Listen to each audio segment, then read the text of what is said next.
Picture an ordinary morning in your house. Like there's the sound of a slow, incredibly messy drink from the water bowl. Oh, yeah. Water everywhere. Right. Just a trail of drool left behind on the kitchen floor. You head out for, a cool morning walk, and afterward, your massive dog settles into this heavy, contented nap right Right. near the family. Just completely passed out. Exactly. It's quiet, it's routine. Honestly, it's totally unremarkable. Well, yeah, it's just life with a giant breed. I mean, on the surface, there's absolutely nothing dramatic happening at all. Right. But welcome to the deep dive, because today our mission is to extract the vital nuggets from this really comprehensive guide on adult preventive care for Newfoundland dogs. Which is such a great resource, by the way. It really is. And what we're going to explore is how this ordinary quiet morning is actually like a masterclass in managing a giant breed day to day and doing it without feeling completely overwhelmed. What's really fascinating here is the core philosophy running through the entire care guide we're looking at today. Because, we are so conditioned to think of preventive care as something that happens inside a brightly lit veterinary clinic. Yeah, like involving stethoscopes, cold metal tables, lab results. Right, exactly, all the clinical stuff. But for a Newfoundland, adult preventive care doesn't primarily live in those clinical interventions. It actually lives in those ordinary, quiet routines you just described. So it's more about like observation. Yes.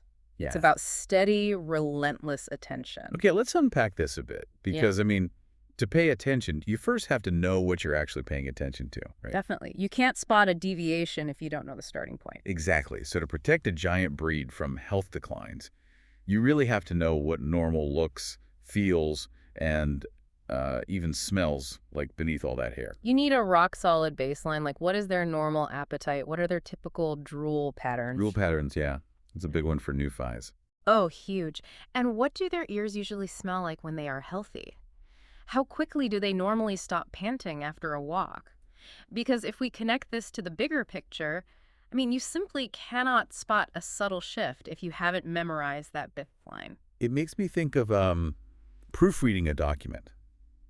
Oh, that's a good way to look at it. Yeah, like you can only spot the typos if you already know the language perfectly. Yeah. If you don't understand the grammar rules, a misspelled word just looks like any other word. That's a brilliant analogy. The typos are just completely invisible until you know the text. Right. Without that baseline of what your specific dog's normal is, subtle changes just kind of blend into this vague idea of, well, I guess that's just how my dog is. Which is a dangerous trap to fall into. Now, Yeah. obviously, the veterinarian is absolutely the backbone of this preventive system. They are the experts checking the heart, the lungs, the really complex joint mechanics. Sure, they have the medical degree. Right, but they only see a snapshot of your dog during a 20-minute appointment.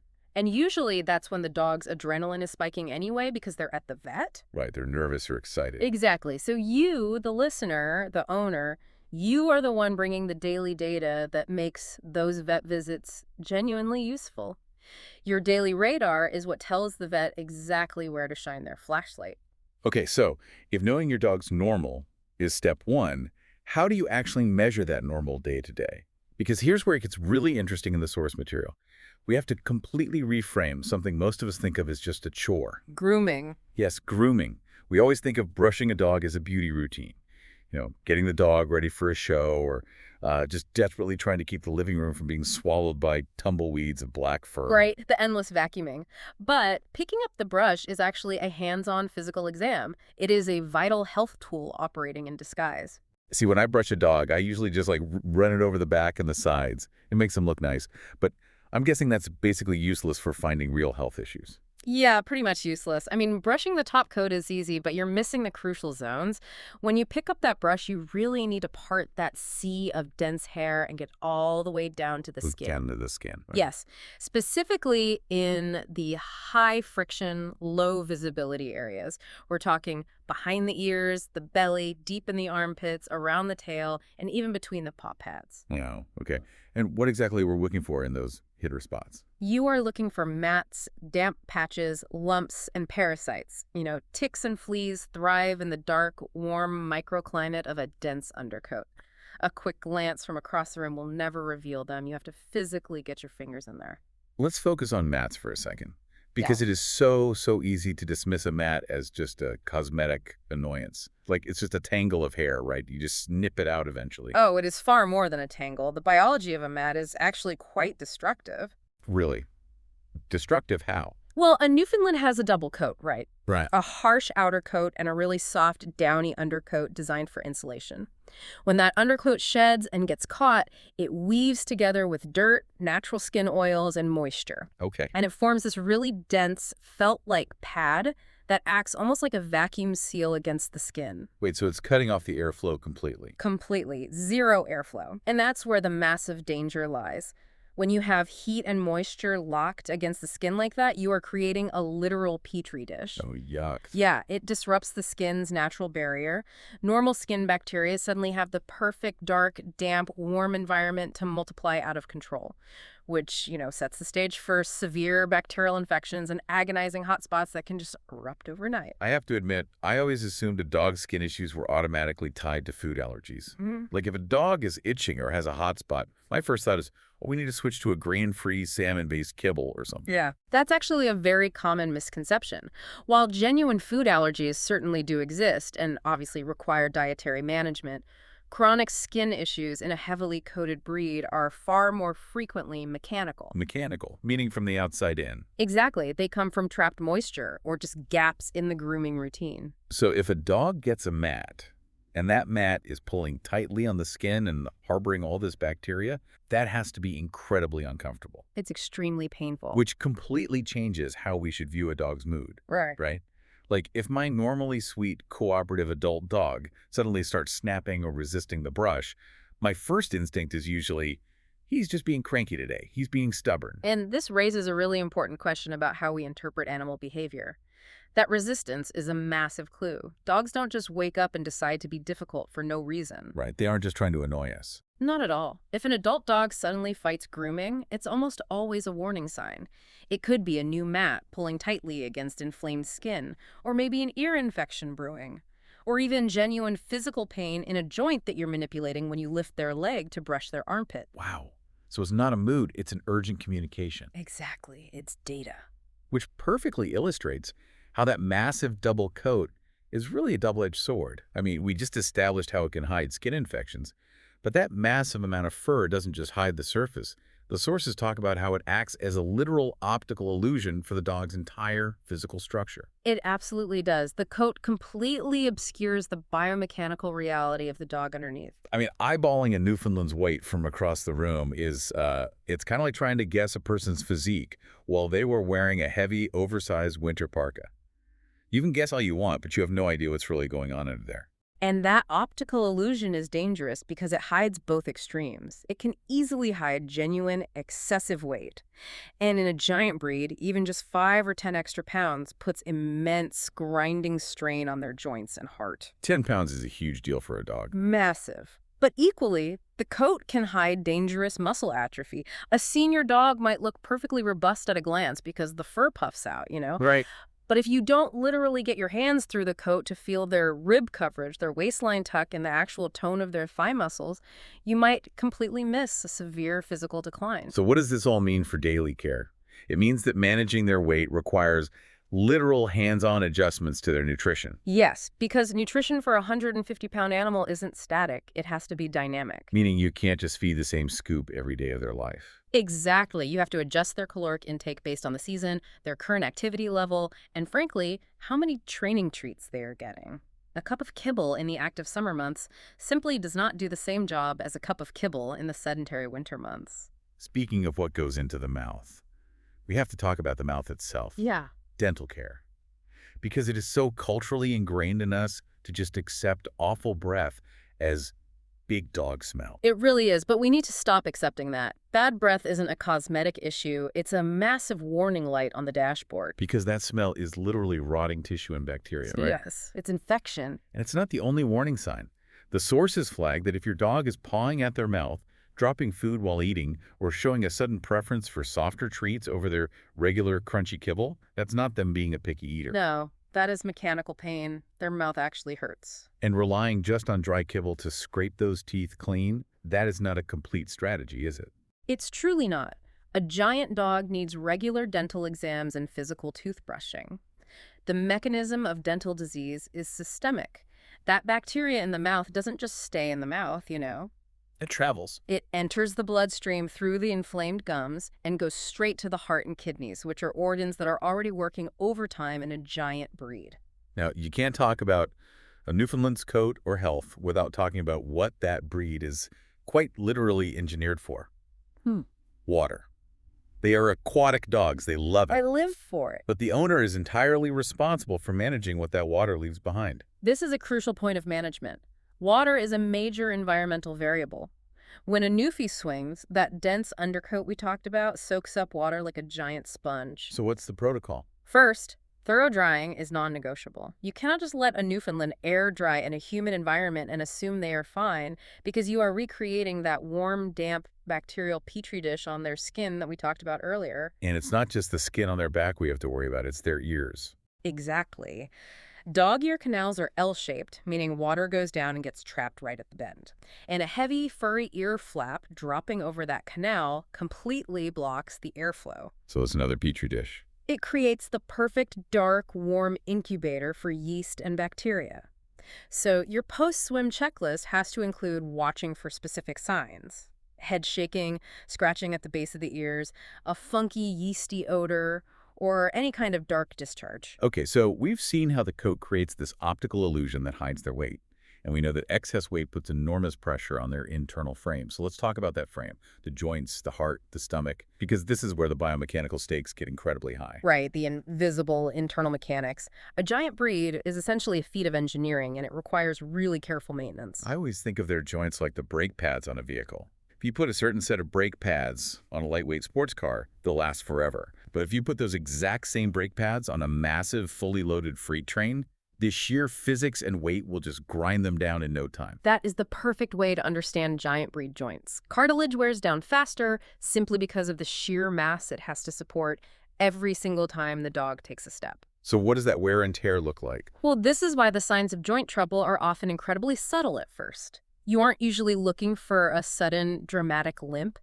You are looking for a slightly shortened stride on a walk, or a microscopic hesitation before going up the stairs. Just tiny changes. Yeah, like slower rising from a nap, or maybe their back legs slipping slightly on a hardwood floor that they usually navigate totally fine. I'm going to push back here, though, because it is so easy for us to write off a dog slowing down as, just being a big dog. Yeah. We tell ourselves, oh, he's just getting older, or we went for a long walk yesterday, he's just tired. How do the sources tell us to handle this? How do we avoid falling into that trap? By not normalizing structural failure too quickly. Persistent or sudden changes in mobility always deserve a diagnostic conversation with your vet, not just an assumption of old age. And when it comes to actually maintaining those joints, the philosophy is simple but strict. Exercise should be movement that maintains the giant, not movement that punishes the giant. I love that phrasing. Maintains, not punishes. It's vital. We are talking about gentle conditioning to build the muscles that support that heavy skeleton, regular paced walks, and safe swimming, which provides zero-impact resistance training. Which is perfect for them. Exactly. We are absolutely not talking about forced, high-impact running on concrete. That is just taking a hammer to those freight train brake pads. And while we're inside that giant frame, we have to talk about the engine driving the freight train. The heart. Yes, Newfoundlands are prone to certain cardiac issues like subaortic stenosis, which restrict blood flow, or dilated cardiomyopathy, where the heart muscle essentially becomes weak and enlarged. That sounds terrifying. How do we watch for that? You have to be really vigilant. Watch for coughing, unexplained fainting, unusual weakness, or a dog that is tiring incredibly fast during activities they normally handle with ease. It's a sign the pump just isn't working efficiently. And a quick tip for you, the listener, based on the guide. If you're working with a breeder to bring a Newfoundland into your life, asking them for detailed heart screening results and the family's cardiac history is a completely reasonable expected move. A reputable breeder will be thrilled you ask. Absolutely. They should have that data ready. Now, there is one more internal mechanic we have to discuss, and we really need to take a very serious tone here because it is the absolute nightmare scenario for any owner of a deep-bodied giant breed. Right. Bloat. Bloat. Yeah, the medical term is gastric dilatation volvulus, or GDV, and it's terrifying. It is catastrophic. To understand why it happens, you really have to understand their anatomy. A Newfoundland has a very deep, cavernous chest cavity. Their stomach is suspended in there, almost like a hammock. Okay, a hammock. Right, and during a bloat episode, the stomach rapidly fills with gas and expands like a balloon. And because of that really deep chest, there is actually room for that balloon to swing around. Exactly. It acts like a pendulum. If the dog moves a certain way, that gas-filled stomach can physically flip or twist on its axis. Oh, wow. And when that happens, it seals off both the entrance and the exit. The dog cannot burp or vomit to relieve the pressure at all. So the gas is just trapped. Yes. Even worse, the twist cuts off the major blood vessels supplying the stomach and returning blood to the heart. Tissue begins to die almost immediately, and the dog goes into systemic shock. So what are the precise signs we need to memorize? Yeah. Because we need to know exactly what this looks like. Unproductive retching is the hallmark symptom. The dog is gagging and trying to throw up, but absolutely nothing comes out because the stomach is sealed shut. That's the most common sign. Yes. You will also see a visibly swollen, hard, or really painful abdomen, extreme restlessness, pacing, just an absolute inability to lie down comfortably, excessive drooling, heavy panting, and eventually collapse. And the most important takeaway regarding those symptoms from our sources, that combination is an absolute drop-everything emergency. 100%. It is never a wait-and-see situation. You don't see if they feel better in an hour. You don't try giving them an antacid. You put the dog in the car and you drive to the emergency vet immediately. Every single minute counts. The survival rate drops drastically with every hour that passes. Okay, so we've talked about all these profound physical vulnerabilities from the skin to the joints to the stomach. But the sources reveal that the earliest warning system for any of these issues isn't actually physical at all. Right. It's behavioral. Yeah. And it's environmental. This is really the golden rule of canine preventive care. Behavior often changes way before the giant body clearly explains why. Dogs are masters at masking physical weakness. It's a primal survival instinct. Adrenaline can mask pain for a short time, but their underlying behavior will shift. So things like sudden quietness in a usually playful dog, Yeah. intense clinginess, a new irritability when they're normally totally relaxed with guests, or sudden house training accidents in a fully trained adult dog. Yes. These aren't quirks. They aren't your dog just deciding to be a jerk today. They are data points indicating a system failure. Exactly. And one of the most fascinating examples of this is leash manners. Oh, this part blew my mind. Right. If a giant dog who usually walks perfectly suddenly starts pulling on the leash, dragging you down the street, our immediate human thought is, oh no, we have a training regression. They are being disobedient and I need to buy a stricter collar. Wait, you're telling me pulling on a leash isn't just a stubborn dog? How does that correlate to a health issue? It's all about context. Now, maintaining leash manners is a form of preventative care just to protect your own shoulders and keep the dog safe. Sure, a 150-pound dog can do some damage. Exactly. But a sudden uncharacteristic change in pulling often reflects something else entirely. It can reflect hidden pain, like they are pulling to escape a collar that is suddenly pressing on an inflamed nerve. Or it can be fear. Or, very commonly in this specific breed, it's heat discomfort. Heat. Really? Yes. They are pulling frantically because their internal temperature is rising and they are desperate to reach shade or water. They aren't misbehaving, they are panicking. Which brings us to the environment itself. The guide really stresses that your home isn't just a place where the dog happens to sleep. Your home is actively part of the care plan. The environment does a massive amount of the heavy lifting for you. We're looking at non-slip flooring, using rugs or runners, because a giant dog constantly slipping on smooth hardwood is putting terrible micro tears into their joint ligaments every single day. That makes a lot of sense. We need safe stairs, secure areas for human medications, because a dog that size can easily reach any counter in your kitchen. But the biggest environmental factor emphasized is heat management. And the crucial shift in mindset here is that heat care is constant. It is not a seasonal afterthought reserved for the middle of July. No, because dogs don't sweat like we do. They only have sweat glands in their paw pads. Their primary cooling mechanism is panting, exchanging hot internal air for cooler outside air. But remember that massive double coat. Right. It completely insulates their internal furnace. Even in a comfortable 70-degree living room, that dog is essentially wearing a parka.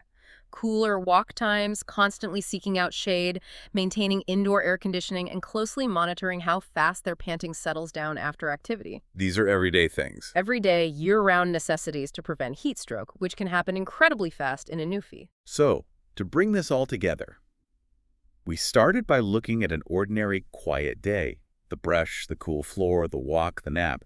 But what we've discovered is that this ordinary day is actually a highly calibrated radar system. Every single interaction is an opportunity to check the baseline. And to empower you to actually use this radar system effectively, you really have to embrace record keeping. Yeah, don't rely on your brain. No, you think you'll remember when you last checked their ears or exactly what their weight was 6 months ago, but you won't. Human memory is flawed. Tracking their exact weight, logging grooming dates, noting